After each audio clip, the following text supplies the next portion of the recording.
کوئی بھی دنیا میں ایسی پارٹنرشپ نہیں ہے جو بدنیتی کے ساتھ قائم کی جائے کہ اختلافات سے پہلے اعتراضات ہونا شروع ہو جاتے ہیں اور وہ اعتراضات رفتہ رفتہ اختلافات میں بدلتے ہیں اور پھر پارٹنرشپس ٹوٹ جاتی ہیں.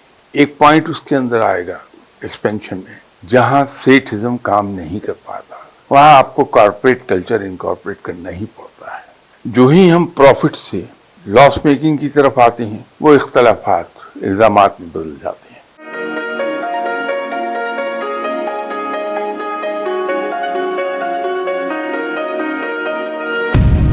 یہ درست ہے کہ اب دنیا میں یہ چلن ہے کہ آرگنائزیشنز ایک دوسرے کے ساتھ مرج ہوتی ہیں، بائی آؤٹ ہو رہے ہیں.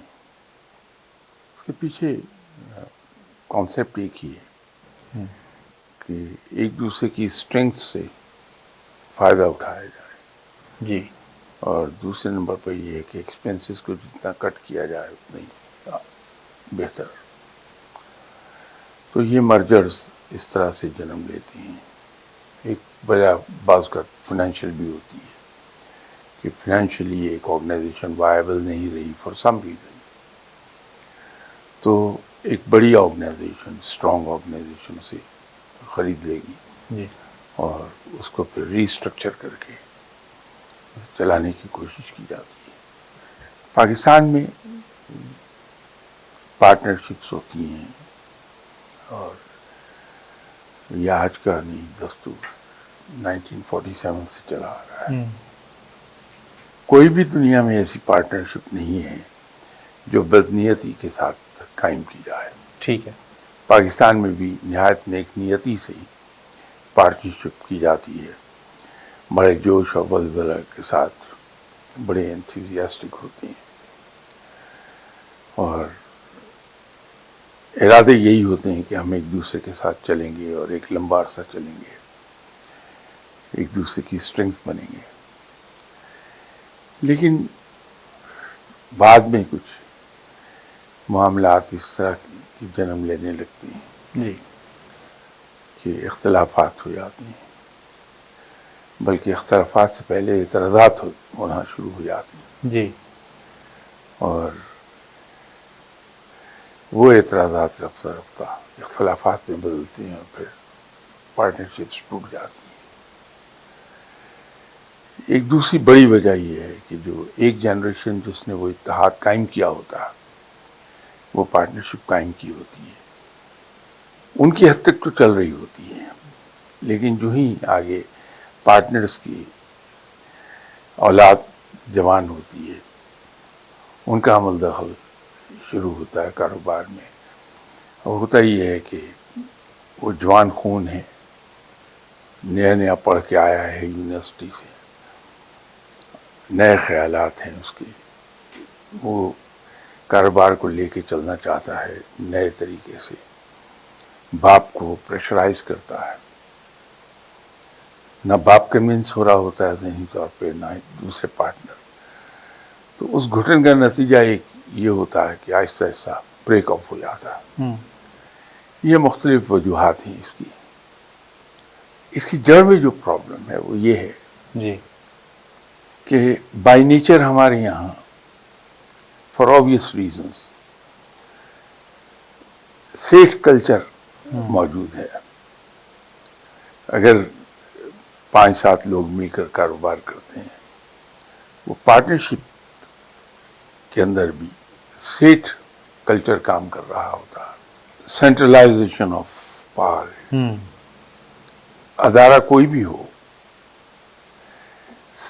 سیٹ کلچر میں ایک حد تک تو بڑی تیزی سے ترقی کرتا ہے، لیکن جب اس لمٹ پہ آتا ہے جہاں وہ ایکسپینڈ ہو گیا تو ایک پوائنٹ اس کے اندر آئے گا ایکسپینشن میں جہاں سیٹھزم کام نہیں کر پاتا، سیٹھزم نہیں چلا پاتا، وہاں آپ کو کارپوریٹ کلچر انکارپوریٹ کرنا ہی پڑتا ہے.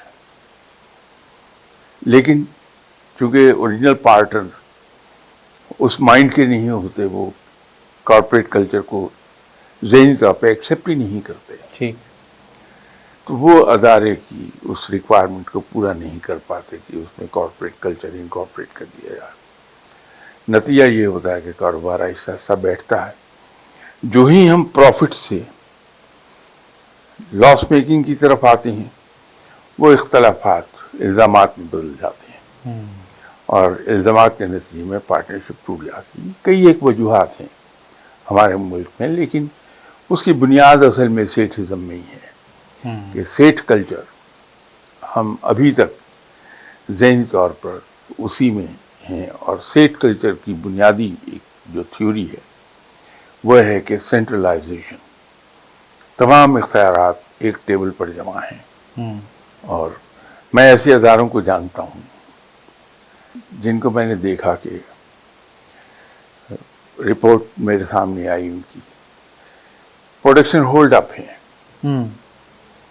اب اتنی بڑی فیکٹری ہے جس کے اندر 6-7 ہزار آدمی کام کر رہا ہے، اس میں پروڈکشن ہولڈ اپ آیا.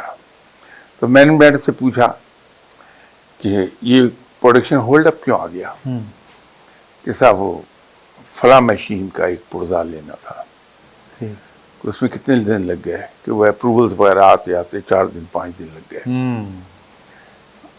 تو اس کو قریدا میرے لیے تو وہ ایک کیس اسٹڈی تھا. صحیح. قریدا پہلی چیز یہ پتہ لگی کہ وہ معمولی سا ایک بریکر ہے. اچھا. جو خریدا جانا چاہتا تھا تو پوچھا اس کی کاسٹ کتنی ہے؟ 300 روپیہ. بس یہ پرانی بات ہے، اس زمانے میں 300 ہی کا تھا. پھر بھی 300 آج کا آپ 30,000 بھی لگا لیں تو کوئی بڑی اماؤنٹ نہیں ہے. اب یہ سوال میں نے پوچھا جی تو مجھے پرچیز مینیجر صاحب نے جواب دیا کہ صاحب باقاعدہ پروسیجر موجود ہیں. اچھا. مجھے 3 کوٹیشنز لینی ہیں، 3 کوٹیشنز لینے کے بعد اس کی سمری بنانی ہے، وہ میں نے پٹ اپ کرنی ہے. فائننس والوں نے اس کو اپروو کر کے چیف ایگزیکٹو کے پاس بھیجنی ہے، انہوں نے اپروول دینی ہے، اسی روٹ سے وہ واپس آئے گی، پھر میں مارکیٹ میں جا کے خرید سکتا ہوں. ٹھیک. تو میں نے ان سے، چیف ایگزیکٹو ساتھی تھے، ٹھیک. ان سے پوچھا کہ یہ بتائیے کہ پروسیجر تو پورا ہو گیا، اس کے نتیجے میں آپ کی فیکٹری 3 دن بند رہی، لاس کتنا کیا؟ جو پروڈکشن لاس تھا جی اس کو آپ نے ایویلیویٹ کیا ہوگا ان ٹرمز آف منی، تو کتنے لاکھ کا تھا loss? That was around 1 crore. 1 crore. Yes. اچھا.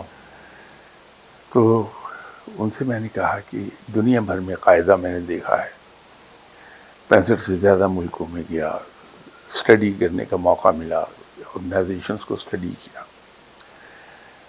خود جہاں جہاں میں ملازمت کرتا رہا ہوں، اب بھی کر رہا ہوں، وہاں پہ ہم شفٹ انچارج کو ایک پاور دے دیتے ہیں کہ 5,000 روپیز تک تم آؤٹ رائٹ پرچیز کر لو. If there is some production emergency آپ 5,000 روپے تک پرچیز کر لیجیے، don't need any approval. Next day آپ سبمٹ کر دیں، اپروول لے لیجیے. اس کا نتیجہ یہ ہوتا ہے کہ جہاں ادھر مشین کے اندر کوئی فالٹ آیا، اول تو ہم جو فاسٹ کنزیومنگ اسپیئرز ہیں اس کے 1-2 پارٹس پیسز ہم اسٹاک میں رکھتے ہیں، اور اسٹاک میں جو پڑا ہوا ہے وہ بھی پروڈکشن ایمرجنسی کے تحت جو واؤچر جاتا ہے، سارے کام چھوڑ کے اسٹور سے وہ پرزہ ایشو ہو جائے گا، and it wouldn't take more than 2 minutes. ٹھیک. چل جائے گا. پروسیجرز بعد میں پورے کر لیجیے، وہ پارٹ جس سے پروڈکشن ہولڈ اپ آ رہا ہے وہ ایشو کر دیجیے.